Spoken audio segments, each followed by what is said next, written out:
existe presente sem passado. E não existe futuro sem presente.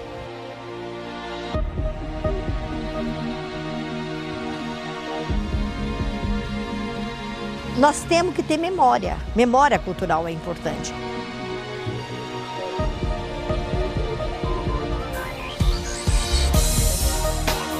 Memória histórica, memória artística, memória cultural. Você tem que resguardar isso, você tem que preservar isso para essa geração mais nova. Maria Elísia Borges é uma estudiosa em arte tumular. E esse anjo, ele na realidade, ele está aqui para proteger o morto, né? Quer dizer que essa é a função dele. Ele está aqui com uma série de flores, que é para agraciar o morto, e ele está protegendo o morto. Ela conhece o Cemitério da Saudade como a palma da mão. Para o cafeicultor, o café é um símbolo de poder, né?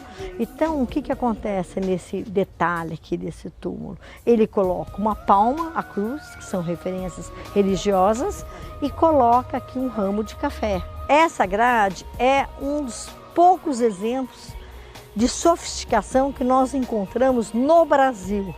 Isso daqui foi feito por uma marmoraria de São Paulo.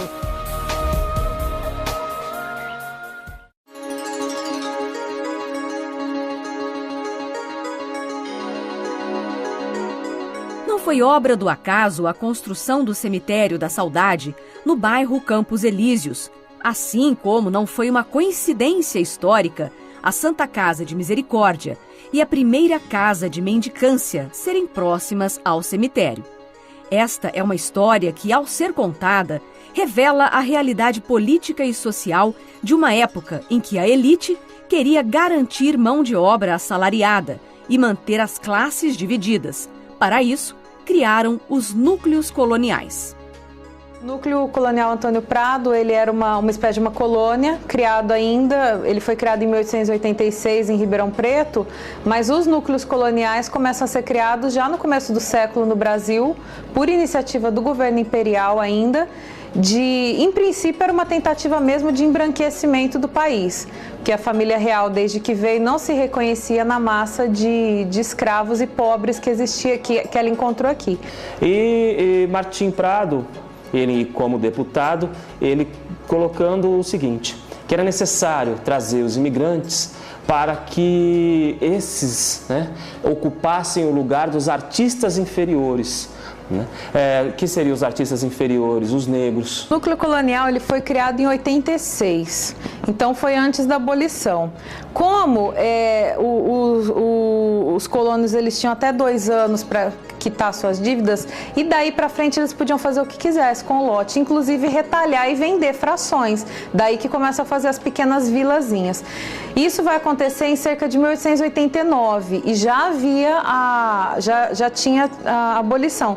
Só que não houve aquisição de frações por escravos simplesmente porque eles não tinham poder aquisitivo para isso. As populações negras que, com a vinda dos imigrantes, além dos imigrantes ocuparem o espaço, né, na zona rural, Martinho Prado ainda afirmava que, inclusive, tinha-se a possibilidade, e o projeto era esse, dos negros irem embora das cidades e as cidades então ficarem adequadas ao pensamento, ao projeto das elites. A intenção era velada, mas essa era a intenção, de abarrar que essas pessoas, né, que os libertos, tivessem acesso à terra.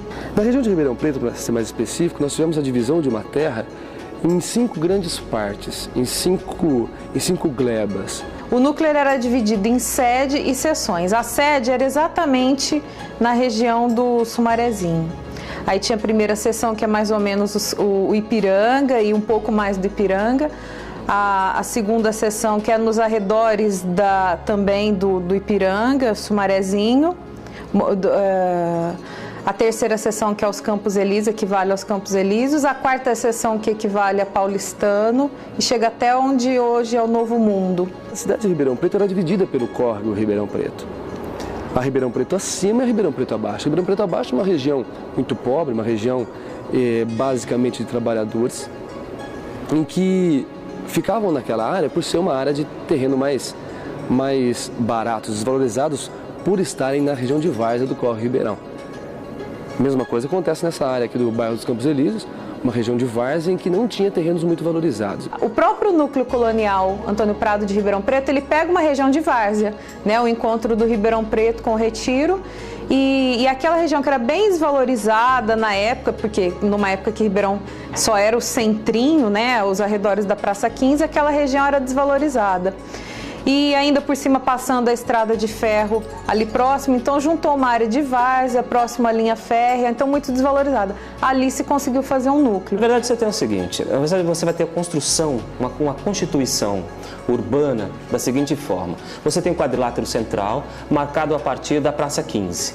A Praça 15 é o centro do centro, isso a partir de 1905 particularmente. E durante toda a primeira metade do século XX, até pelo menos a década de 70. A Praça 15 é o espaço por excelência de demarcação do projeto urbano e do projeto do pensamento social, né, ribeirão-pretano e brasileiro. Isso porque as elites brasileiras então pensavam na marginalização do negro. Então ali, abaixo da Praça 15, na rua Duque de Caxias, os negros ficavam.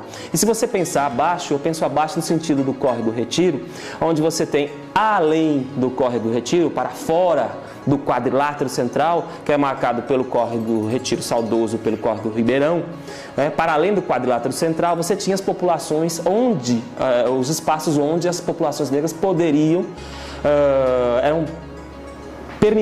era permitido essas populações ficarem. Então a intenção era formar uma massa de pessoas com um certo poder aquisitivo, ou seja, uma classe média já estava se formando, né, na cidade, e que viesse ali também a formar um contingente de mão de obra para trabalhar na cidade e mesmo trabalhar nas fazendas de café, porque eles tinham possibilidade de trabalhar no seu próprio lote, na cidade e nas fazendas de café, de maneira assalariada. Só que a preferência para se obter um lote era que as pessoas fossem italianas. E é justamente nessa época que nós temos a entrada desse grupo aqui. E esse grupo começou a crescer com a região, até que a região do antigo núcleo colonial consegue a sua autonomia e agora não é mais um núcleo colonial, e sim faz parte de um bairro, o Barracão de Baixo.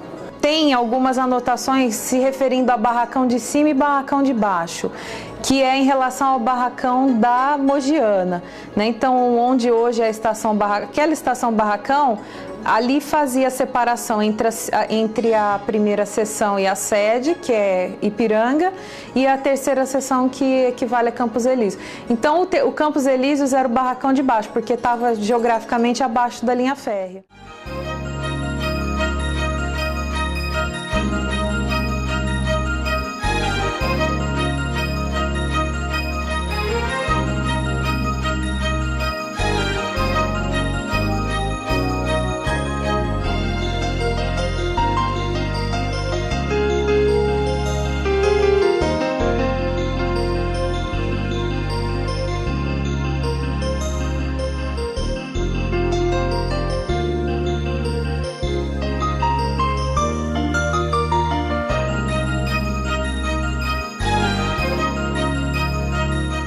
As diferenças sociais marcaram a fundação do bairro Campos Elíseos.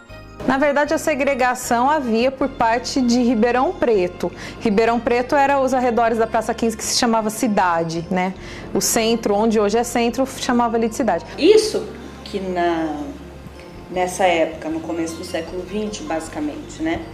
Que aconteceu em Ribeirão Preto, aconteceu também em outras cidades, em outros lugares, né? No núcleo colonial, além dos italianos, quando vieram para o Brasil, serem estigmatizados, né, eram chamados pelas elites antigas de cacamanos, né?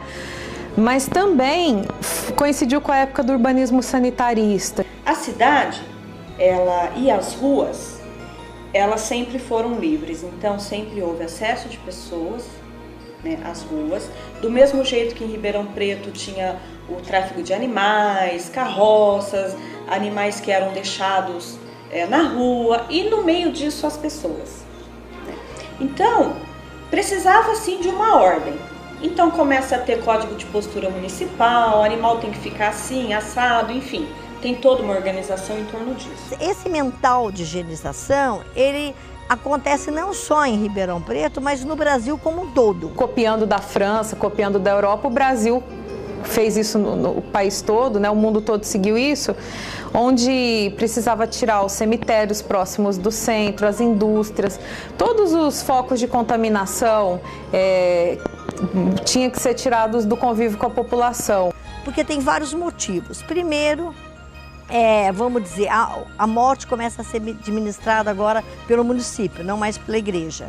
Segundo, o aumento das doenças, das epidemias, que nem febre amarela, tifo, uma série de doenças do século XIX, vai forçar a cidade a criar um cemitério, vamos dizer, longe da cidade. Esse cemitério da Saudade era longe. Que o núcleo colonial Antônio Prado, mesmo sendo Campos Elíseos, que é praticamente centro hoje, é tudo junto, né? Para a época, era longe demais. Tinha que atravessar o rio, que não era canalizado, era uma travessia difícil. O próprio acesso do Ipiranga tinha que ser feito pelos Campos Elíseos para depois chegar no centro. Era uma viagem. E por que é construído no Campos Elísio? Porque aqui no Campos Elísio trabalhava os imigrantes, moravam, vamos dizer, os imigrantes, que eram aquelas pessoas mais simples da cidade. Então não ia pôr o cemitério da Saudade num lugar próximo de uma elite ribeirão pretana. Vão pôr perto dos operários, vamos assim dizer. O que inicialmente foi uma segregação social foi também a base da formação do bairro Campos Elíseos, que diante de tanta diversidade cultural se fez um lugar diferente. E a partir da terceira gleba do núcleo colonial, nós tivemos a organização de uma região diferente das outras. Por quê? Porque aqui nós não tínhamos apenas uma área produtiva de hortifrutis, de café para consumo interno, de galinha, esse tipo de coisa para a cidade. Nós temos também um pessoal que é mais especialista no trabalho da maquinofatura, da indústria em si. E por isso se estabelece nessa região, que tinha uma oferta de terreno barato, uma oferta de água pelo Córrego Ribeirão, é onde se estabelecem algumas indústrias. É o imigrante que traz o hábito de consumir cerveja para o Brasil. Não se conhecia cerveja antes dos imigrantes, né? Então eles produziam, para consumo próprio, foram encontradas muitas indústrias, registros, né? Não a própria indústria, registros de pequenas cervejarias de fundo de quintal para os imigrantes. Tanto que a primeira cervejaria, Live Bertoldi, grande, foi formada na região do núcleo, né, nos Campos Elíseos. Que tipo de indústria? A Matarazzo. Nós temos uma indústria de bebidas, nós temos uma pedreira, nós temos uma olaria. Então são uma série de indústrias que careciam de mão de obra. E a gente vai ver vários investidores chegando, obtendo essas terras a preço bem baixo e fazendo casinhas para aluguel. Por exemplo, tinha mais de uma Vila do Rei do Fumo. De tanta gente no mesmo lugar, não havia mais motivo para os moradores do bairro Campos Elíseos irem rezar na igreja do centro da cidade. E justamente aí é que se dá uma formação de um núcleo popular que se estabelece aqui e que agora começa a formar um bairro em si. E esse bairro carecia dentro de uma lógica do Estado que nós tínhamos no Brasil na época, muito próximo da Igreja Católica, não mais o Estado leigo, diga-se de passagem, mas muito próximo da igreja, sempre esteve. A região precisava de um apoio, de uma formação religiosa mais complexa, mais focada. A igreja Santo Antônio não foi o primeiro lugar religioso do bairro. Antes dela, a pequena comunidade rezava na Santo Antoninho Pão dos Pobres. Esta igreja ela foi construída para ser uma igreja familiar, uma capela da família, porque a única igreja que aqui existia era a igreja matriz de São Sebastião do Ribeirão Preto, na Praça 15 de Novembro, que posteriormente foi lamentavelmente destruída. Já a segunda igreja, então, construída em Ribeirão Preto, no início de 1903, foi esta, Igreja Santo Antoninho Pão dos Pobres. Meus pais se chamavam Antônio Giovannini e Luzia Giovannini. Tomaram conta da igreja por um período de uns 42 anos, mais ou menos. A família Proença dos Santos da Fonseca, ela veio no final do século XIX a Ribeirão Preto, de Lisboa, Portugal, de uma grande tradição católica, cultivando a sua fé. construiu aqui ao lado da igreja Santo Antoninho Pão dos Pobres a sua residência. Uma se chamava Ilma Proença da Fonseca e a outra é Glória Proença da Fonseca. Esta família Proença da Fonseca acolhia aqui, nos anexos da igreja, construída em 1903, numa hospedaria que hoje nós chamamos de mosteirinho, os empregados, os colhedores de café. Havia uma disparidade muito grande entre patrão e empregado. Os empregados não se misturavam com os patrões, nem mesmo para cultivar a sua fé. Nesse segundo banco sentavam as donas, né, daqui da igreja, as irmãs Proença da Fonseca, Dona Ilma, Dona Glorinha, e sempre com devoção a Santo Antônio. E o dia 13 de junho era a festa dos pães, tinha missa às 8 horas da manhã com a distribuição dos pães. Santo Antônio de Lisboa, que é mais venerado pelos pobres, e Santo Antônio de Pádua. Por quê? Ele chamava de batismo Fernando de Bulhões e nasceu em Lisboa e morreu em Pádua. Em Lisboa, de convento em convento, como frade franciscano, ele tirava o pão da cozinha e jogava pela janela aos pobres. Daí a tradição de ser chamado Santo Antônio Pão dos Pobres. Passei a maior parte da minha vida e eu vivi aqui, né? Então é gratificante para mim saber que os meus pais hoje, assim, entre aspas, né, ficaram famosos em virtude da igrejinha, de ter cuidado da capela, né? Então, isso para mim é uma honra, eu fico lisonjeada com isso.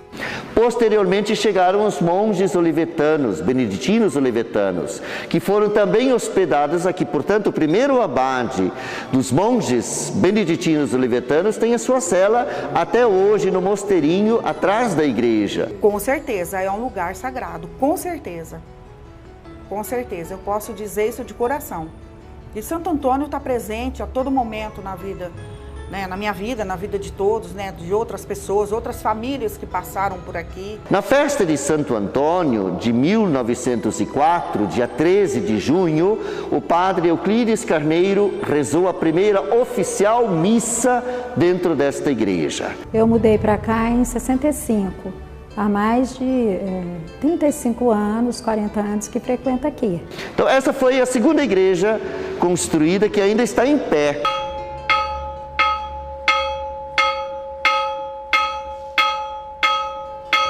O sino era tocado todos os dias, na época da mamãe, era tocado todos os dias às 6 horas da manhã, ao meio-dia e às 6 da tarde.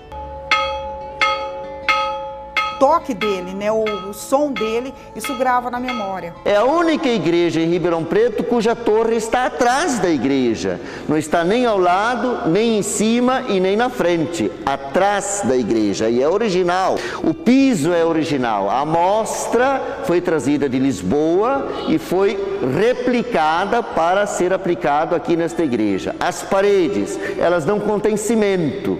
É tijolo de também 1900. O muro também é de tijolo de 1900. O couro dela, a madeira torneada que forma o couro, que é onde fica o coral que canta, é original. Com o passar do tempo e a expansão populacional, a Santo Antoninho Pão dos Pobres ficou acanhada para receber os fiéis do bairro Campos Elíseos. A igreja do Santo Antoninho era uma igreja que já não comportava mais o volume de população que vinha nessa área. Ribeirão Preto, antes de 1814, tinha mais ou menos 5.200 habitantes. Em 1820, já chegava a ter 10.000 habitantes, então a população vinha crescendo muito. E uma estrutura religiosa que era dominante, que é o catolicismo, ter uma igreja que comportava menos de 200 pessoas, não fazia sentido para um bairro operário do tamanho do Campos Elíseos. Por isso a necessidade de construir uma igreja nova. Mas não foi fácil erguer o templo da Santo Antônio como inicialmente desejavam os padres escalabrinianos. Esse trabalho deles tinha como um foco a construção de uma igreja. E a construção da igreja para eles não era simplesmente fazer uma paróquia, alguma coisa pequena, mas construir uma igreja respeitável em que todos esses moradores da região tivessem a oportunidade de participar dos cultos ali na primeira metade do século XX. E por isso eles projetaram uma igreja bem grande, uma igreja que, se a gente for pensar em organização construtiva, era impensada.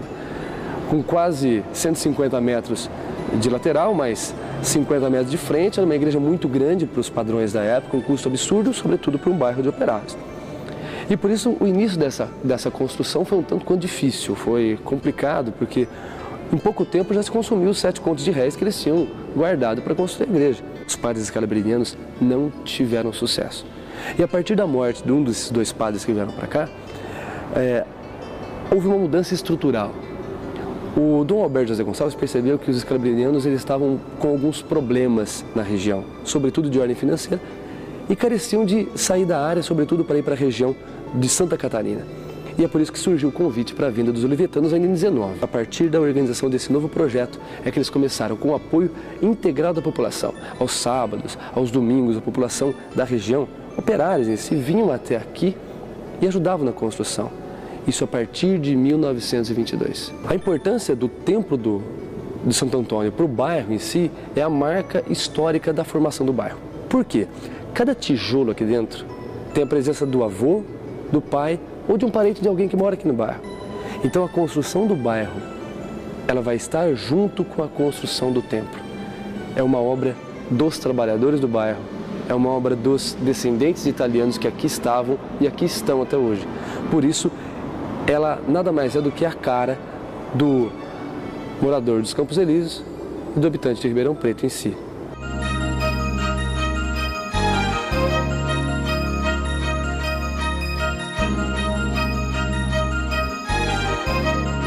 O bairro, cenário de diferenças sociais, se fez o lugar da solidariedade. Em 1902, chega a Ribeirão Padre Euclides Gomes Carneiro e logo após assume a direção da Sociedade Beneficente em meio a uma epidemia de febre amarela. Quando ele chega na cidade e assume a direção da Santa Casa, que naquela época estava em muito mau funcionamento, ele ao mesmo tempo, ele põe a Santa Casa em ordem, com construção e tudo mais, e começa a separar o que era saúde do que era assistência social. Porque a visão do Padre Euclides, ele tinha uma visão assim, para não acomodação, né? Não acomodar. Então, anexamente à Santa Casa, ele começa a oferecer para essas pessoas moradia, trabalho. É aí que nasce o que a gente conhece hoje como Lar Padre Euclides. Embora tenha ficado pouco tempo na cidade, o Padre Euclides fez a diferença nas relações humanas de Ribeirão Preto e se tornou um importante personagem da história dos Campos Elíseos. O diferencial que aconteceu em Ribeirão Preto realmente foi a figura do Padre Euclides.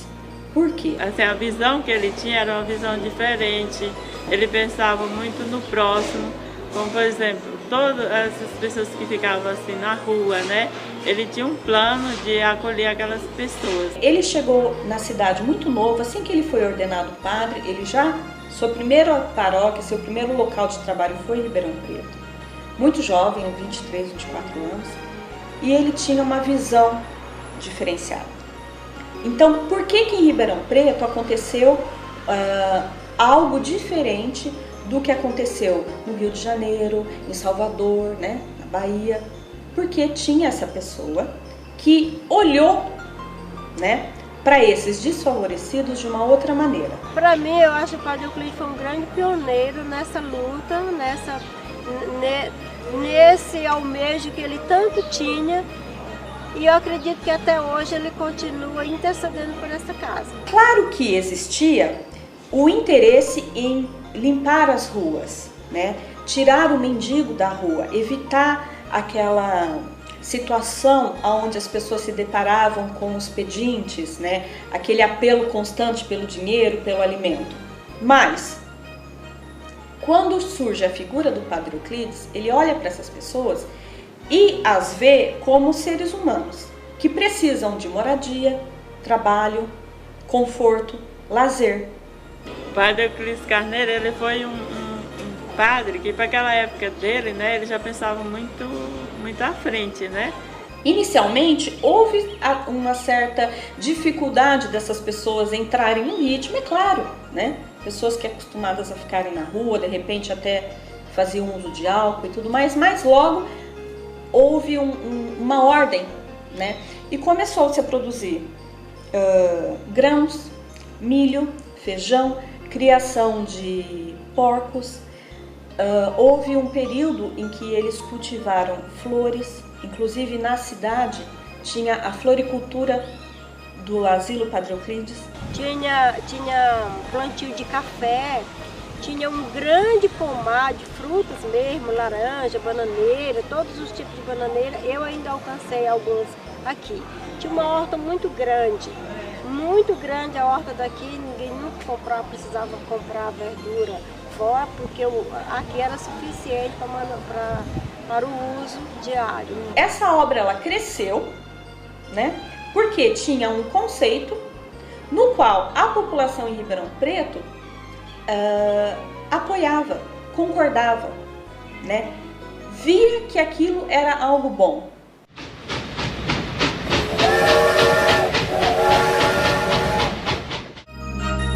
O bairro onde moravam os operários tem porte de cidade e já na época de sua formação abrigava as indústrias e uma estação de trem. Bom, a Estrada de Ferro São Paulo e Minas, ela não foi uma grande ferrovia se comparado com a Companhia Mogiana, a Companhia Paulista, Sorocabana, a própria Estrada de Ferro Araraquara. Mas ela foi uma ferrovia vital aqui em nossa região. É uma ferrovia que permitiu o intercâmbio direto da região de Ribeirão Preto com o sul de Minas, sem a conexão com outras regiões. Ela ajudou a consolidar o povoamento dessa região que acompanha o Rio Pardo, as cabeceiras do Rio Sapucaí. Essa região toda foi beneficiada pela Estrada de Ferro São Paulo e Minas. E aqui em Ribeirão Preto, não tem como separar a história da Estrada de Ferro São Paulo e Minas da história da Companhia Eletrometalúrgica Nacional. Então, são dois empreendimentos que se